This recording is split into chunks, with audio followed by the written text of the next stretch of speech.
There are several ways to go solar. They all have their advantages and disadvantages. Because every situation is a little different and there is not a one-size-fits-all solution, you really should speak to an advisor who understands and can explain the benefits and shortfalls of each option.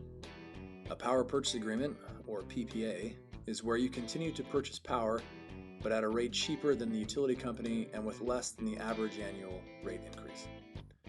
In other words, the PPA provider steps in and becomes your new power provider and collects electric bills from you, acting as your new utility company.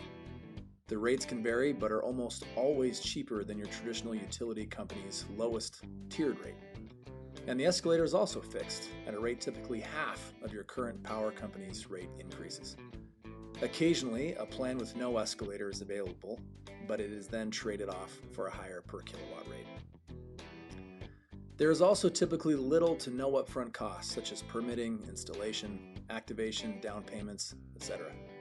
The PPA, in a sense, simply becomes a cheaper rate plan, with a guaranteed rate and escalator for a fixed amount of time. The typical PPA term is 20 years. It's not a bad deal, considering you are locking in a rate for power, similar to if you were able to lock in a guaranteed price per gallon of gas for your car for a set amount of years where it could not change. One way the PPAs can get confusing is in how customers get billed for their power. Because solar production is independent of usage, your power bill is based off the power produced, not by how much you've used. It may seem counterintuitive at first, but when looked at over a 12-month span, you'll see that it averages out quite nicely and significantly less than what you would have paid to the other guys. Because you are paying for power and not the actual cost of the system, it technically is not a lease, although it sort of feels like one because you don't actually own your panels. The solar company maintains ownership. The benefit there is that they are also responsible for the maintenance and performance of the system. Some offer monitoring as well. Because you don't have ownership, you also won't get to take advantage of any potential tax credits.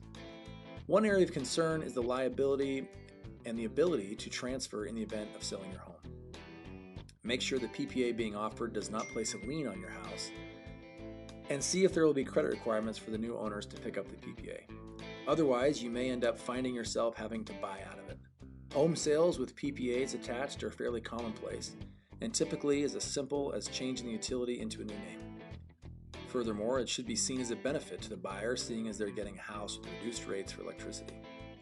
In short, if you want a simple way to go solar and not have any upfront, out-of-pocket expenses, and you're not likely to qualify for the tax credits, then the PPA might be for you.